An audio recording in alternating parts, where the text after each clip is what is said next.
ప్రేక్షకులకు అలాగే ప్యానల్ సభ్యులందరూ కూడా నమస్కారం. నమస్తే సార్, పులివెందుల్లో జరిగినటువంటి జెడ్పీటీసీ ఎన్నిక ఏజెంట్లు లేనటువంటి ఎన్నిక అది. దాన్ని గెలుచుకోవడంల కోసం వైఎస్ఆర్ కాంగ్రెస్ పార్టీ పెద్దగా ఎదురు చూడటమో లేకపోతే ఉత్సాహాన్ని కనపరచటమో పెద్ద అవసరం లేనటువంటి ఎన్నిక అది. ఎందుకంటే మా ఓటు మేము వేసుకుంటాము అని చెప్పేసి పోలీసులని కాళ్ళు పట్టుకున్నటువంటి దైనందిన పరిస్థితుల్లో ఓటర్ని పెట్టినటువంటి ఎన్నిక ఇది. ఎక్కడైనా చూసాం సార్, మా ఓటు మేము వేసుకుంటామని చెప్పేసి పోలీసులు కాళ్ళు పట్టుకున్నటువంటి చిత్రం ఎప్పుడైనా మీరు చూసారా? కానీ ఆవిష్కరించింది ఇక్కడ. అలాంటి ఎన్నిక గురించి, అలాంటి కౌంటింగ్ గురించి మాకైతే అంత ఉత్సాహం ఏం లేదండి. ఎందుకంటే 15 చోట్ల పోలింగ్ ఉప ఎన్నిక జరిగేటటువంటి దాంట్లో రీపోలింగ్ పెట్టమని చెప్పేసి అడిగితే దానికి 2 చోట్ల రీపోలింగ్ పెడుతున్నామని చెప్పేసి కంటి తుడుపు చర్యగా ఎలక్షన్ కమిషన్ తీసుకోవడం జరిగింది. ఓకే, ఆ 2 చోట్ల కూడా మీరు ఎన్నికలను బహిష్కరించారు కదా? ఎందుకు చేయాలా?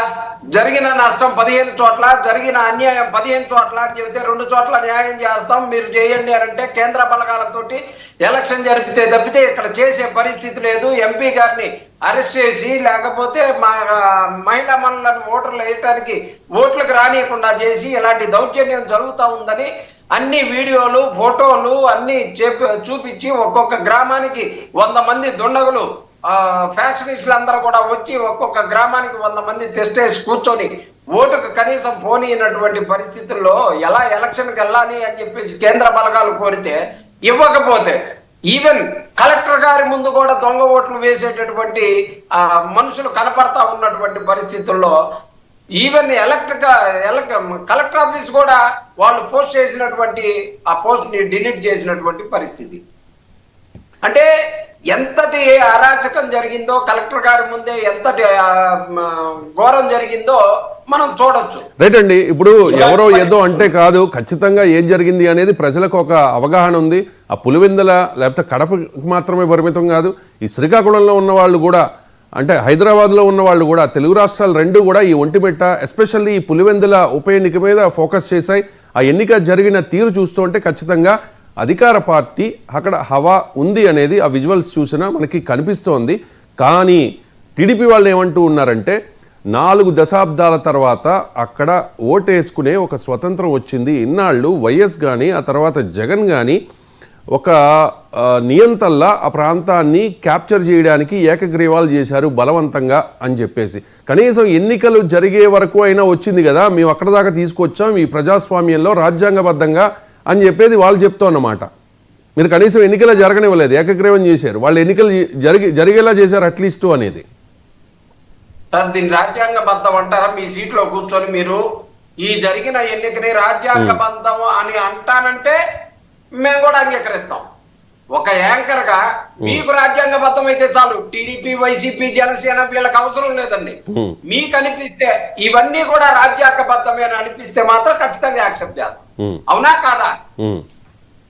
దీన్ని రాజ్యాంగబద్ధం అంటామా? చిన్నరెడ్డి గారు ఒకటి చెప్పగలరా? ఓకే, ఎన్నికలు ఎలా జరిగాయి అనేది అందరికీ ఒక ఐడియా ఉంది. మీరు చెప్పిన దానిలో కూడా కాస్త వాస్తవం ఉండొచ్చు. మీరు కొన్ని విజువల్స్ చూపించారు, కొన్ని ఫోటోలు చూపించారు, కొన్ని సీసీ కెమెరా ఫుటేజెస్ చూపించారు. ఒక కలెక్టర్ దగ్గరుండి 2 దొంగ ఓట్లు వేయిస్తూ ఉన్నారు అంటూ ఒక ఫోటోను కూడా మీ సోషల్ మీడియాలో వైరల్ చేస్తున్న పరిస్థితి. ఎందుకు ఫలితం రాకముందే ఇంతలా? అంటే నిన్న జగన్మోహన్ రెడ్డి మాట్లాడారు, తన ఆవేదన వ్యక్తం చేశారు. అవినాష్ రెడ్డి ఆల్రెడీ చెప్పేశారు, బై ఎలక్షన్లో వైసీపీ పాల్గొనడం లేదు, మేము బహిష్కరిస్తూ ఉన్నామని చెప్పి. మీలాంటి ప్యానలిస్టులు అందరూ కూడా చాలా క్లియర్గా చెప్తూ ఉన్నారు, మీ అసహనం వ్యక్తం చేస్తూ ఉన్నారు. అంటే మీరు డిసైడ్ అయిపోయారా, పులివెందుల, ఒంటిమిట్ట ఈ 2 సిట్టింగ్ స్థానాల్లో మేము గెలవట్లేదు అని చెప్పి ఫలితం రాకముందే డిసైడ్ అయిపోయారు మీరు? సార్, అసలు మనకి 15 చోట్ల అన్యాయం జరిగింది అని ఎలక్షన్ కమిషన్ కి కేంద్ర ఎన్నికల బలగాలతోటి ఎలక్షన్ జరిపితే తప్పితే అక్కడ ఎలక్షన్ చేయాతి కానటువంటి పరిస్థితి ఉంది అని చెప్తే 2 చోట్ల పర్మిషన్ ఇచ్చేసి ఈ 2 చోట్ల దొంగోట్లు పడ్డాయి అని చెప్పేసి మేము గుర్తించామని చెప్పేసి వాళ్ళు అన్యాయంగా మాకు 2 చోట్ల ఇస్తే అసలు ఎందుకు పోటీ చేయాలి, ఎందుకు ఏజెంట్లు పోవాలి, ఎందుకు కొట్లాడాలి? ఎక్కడైనా అభ్యర్థి ఇంటి ముందు 200 మందితోటి షామియానా వేసి వంట వండుకుంటూ కూర్చొని అభ్యర్థిని బయటికి రానియకుండేటటువంటి ఎలక్షన్ ఎక్కడైనా చూసామా? కనీసం అభ్యర్థిని కూడా ఓటేయండి. మేము ప్రొటెక్షన్ ఇస్తాము రండి ఓటేయండి అని చెప్పి, మేము ప్రొటెక్షన్ ఇస్తాము రండి ఓటేయండి అని చెప్పి, వినండి చిన్నపరెడ్డి గారు, మేము ప్రొటెక్షన్ ఇస్తాము రండి ఓటేయండి అని చెప్పి హేమంత్ రెడ్డిని అడిగినా కూడా ఆయన ఓటేయడానికి రాలేదు అనేది తెలుగుదేశం పార్టీ నాయకులు చెప్తున్న మాట.